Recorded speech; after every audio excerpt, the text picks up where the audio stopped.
Olá, sou Joab Augusto, saxofonista, e neste vídeo irei falar sobre as notas graves no saxofone. Então, vamos nessa!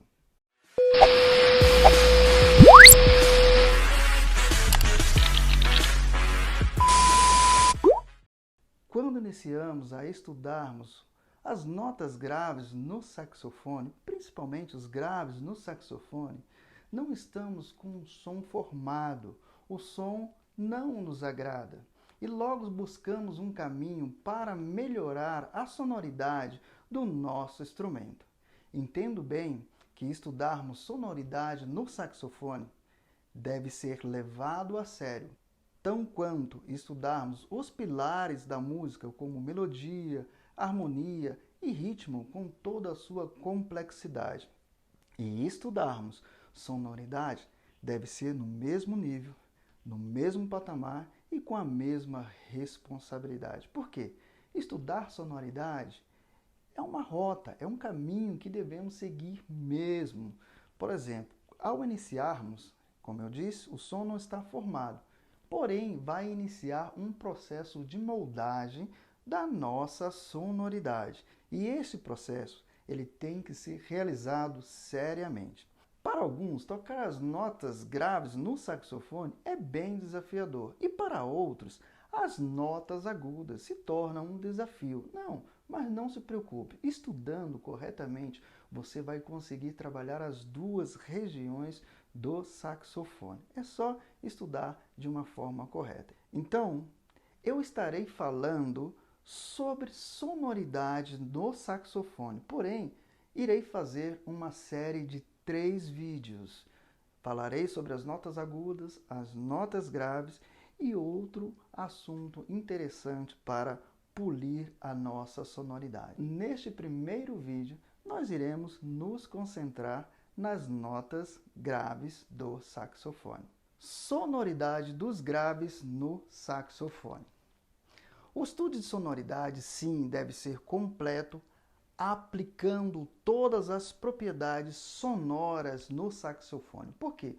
Eu entendo quando temos esta visão das propriedades sonoras no saxofone, fica mais fácil direcionarmos o crescimento musical nesta área. Eu tenho um vídeo que fala justamente sobre este assunto. Você pode entrar no meu canal e assistir essa aula magna com muitas informações que vai te ajudar bastante. E aqui, o processo sim de moldagem correta devemos fazer para não atrofiar nenhuma área sonora. Porque quando estudamos sonoridade, existem várias áreas que temos que entender para o processo de embocadura para não faltar nenhuma. Porque você pode desenvolver uma área e deixar outra prejudicada. Por exemplo, o volume. Você pode trabalhar bastante a sua coluna de ar. Porém, a polidez faz parte também. O controle da coluna de ar. E outras coisas como homogeneidade e tantos outros assuntos que é importante trabalhar por completo para que nenhuma área fique atrofiada no seu crescimento sonoro, certo? E aqui nós iremos trabalhar alguns pontos a respeito disso. O primeiro ponto para estudarmos os graves no saxofone é entendermos a embocadura relaxada para tocar os graves. Esse tipo de embocadura, ela foi muito usada nos anos 40, 50, 60, aonde explorava todo o ar nos graves do saxofone para tocar a sonoridade mais gorda, pressionada, né? Aquele som encorpado, cheio de ar, facilitando mesmo todo esse relaxamento muscular, tocando mais relaxadamente,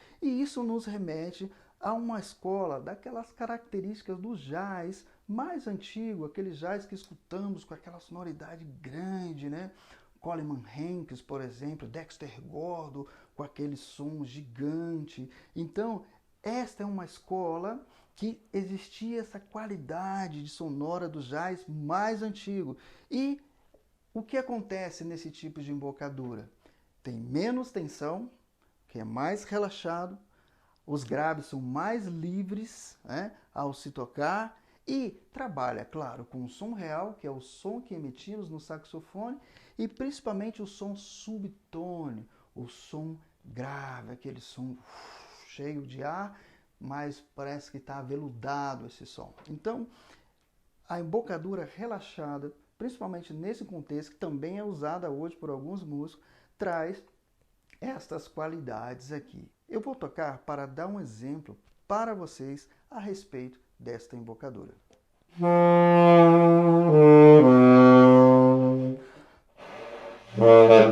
Opa.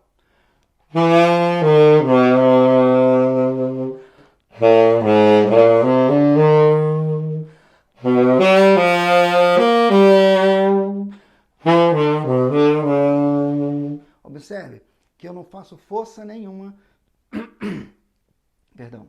Observe que eu não faço força nenhuma para tocar esse tipo de sonoridade.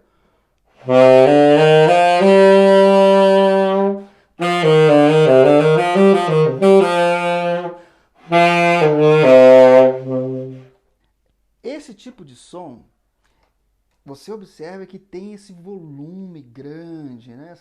Esse som com mais ar. Porém, o que acontece? O ar ele fica sem limite para você lançar no instrumento. E se você colocar a sua boca um pouco mais para dentro da boquilha, ele vai aumentar mais ainda. Porém, o contato da língua na paleta vai ficar um pouco prejudicado. Por quê? O espaço, a língua vai bater mais no meio da paleta e não na ponta. Que quando está na ponta, você consegue articular melhor. Vou colocar minha boca mais para dentro, sobre aqui a base da boquilha, você vai observar que o som vai aumentar mais ainda.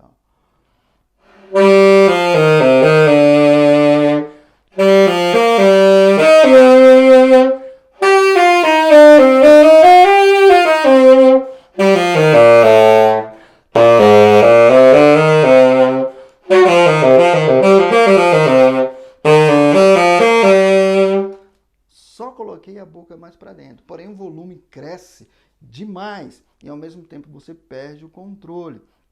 Quem fazia muito isso era o Dexter Gordon, tocava com a boca mais para dentro e o som era gigantesco. Então, só um detalhe desta embocadura. Uma das características marcantes desta época, desse jazz mais antigo, era o vibrato. O vibrato nas notas graves do saxofone. Por exemplo, como é muito relaxado, eles usavam muito esse vibrato para trazer um charme quando estávamos tocando as baladas, aquelas músicas mais românticas, né? E usava naturalmente. Por exemplo, eu vou tocar uma música para fazer essa técnica deste vibrato livre nesta classe de embocadura.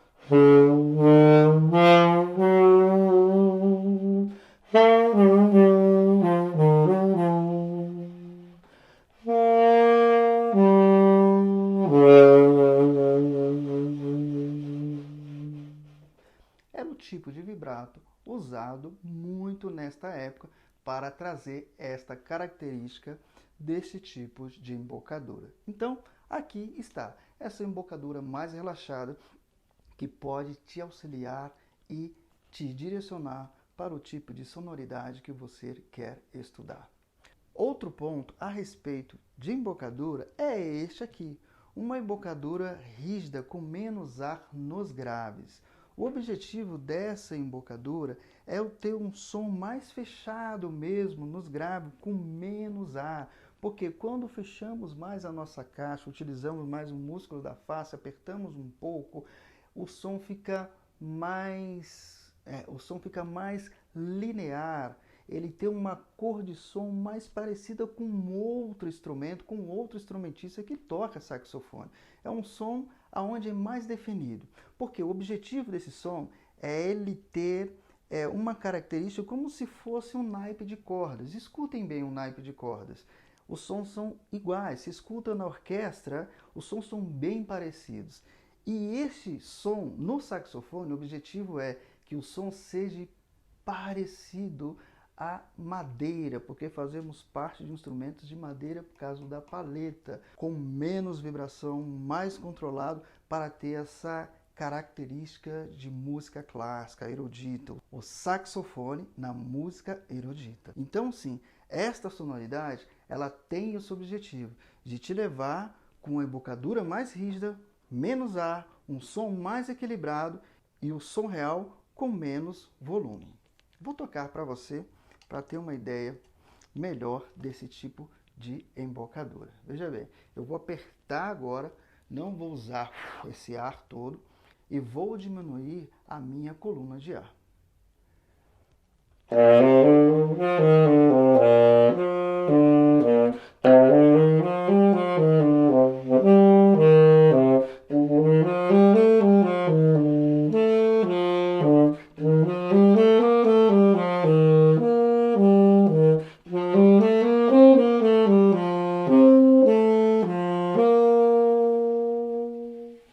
Um som mais fechado. O que eu fiz? Controlei a minha coluna de ar, trouxe esta característica mais erudita para a sonoridade do saxofone para trabalhar esse outro tipo de embocadura, certo? Então, aqui, embocadura mais relaxada e uma embocadura mais rígida, buscando essa sonoridade mais fechada, controlando o ar e explorando o som da madeira que existe no saxofone. Outra embocadura é esta aqui, que esta eu gosto muito e me identifico melhor com esta.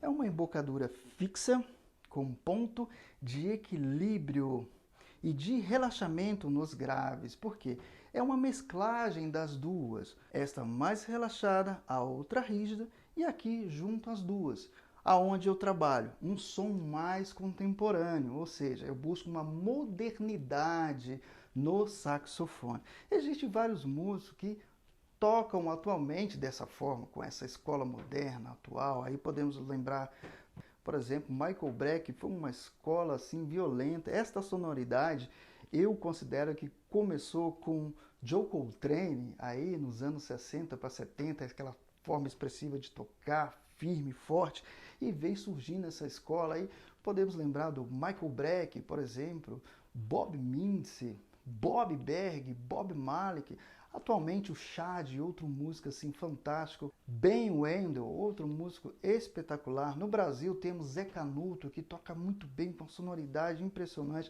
Marcelo Martins, por exemplo, e tantos outros músicos assim com qualidades sonoras totalmente contemporânea, moderna, que só de escutar se destaca e fala: uau, que sonoridade linda! Por quê? É a mesclagem dessas duas embocaduras. E o que acontece? Nós trabalhamos o espaçamento bucal nos graves, deixamos sim mais aberto, porém com a embocadura fixa, porque nesta região trabalhamos melhor os graves no saxofone.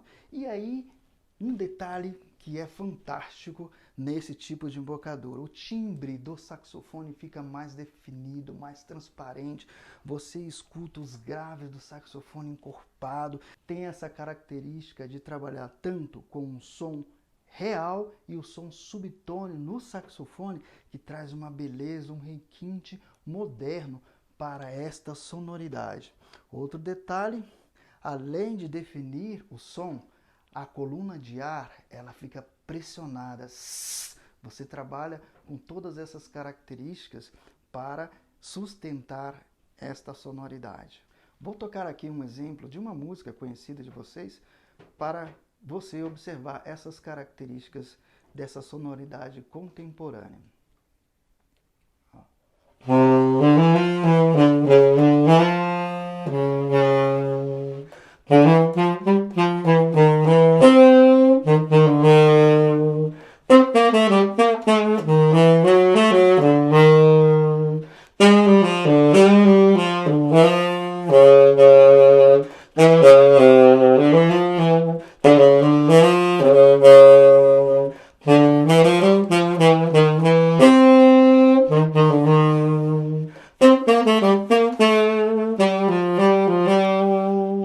E por aí vai.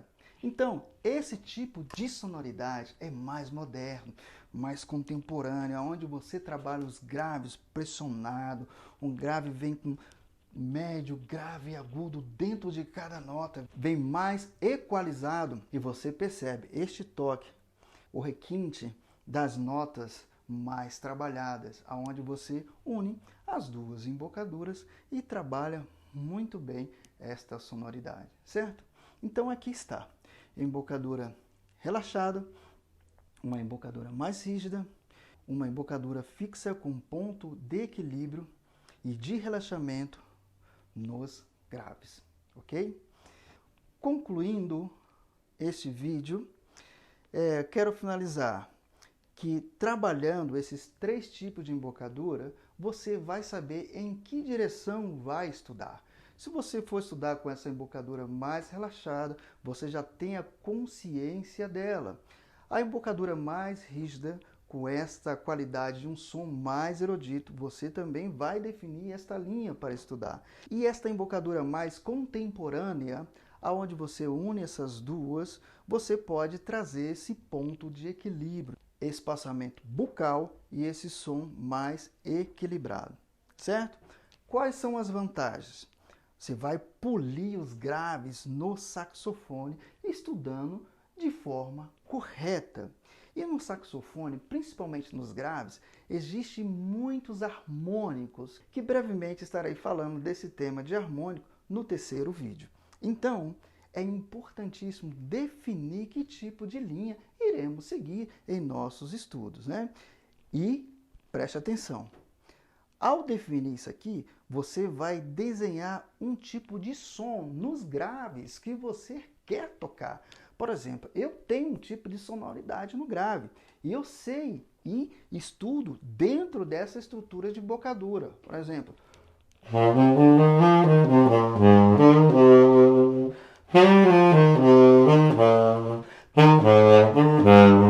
essa forma que eu tiro o subtônio. O som real nos meus graves.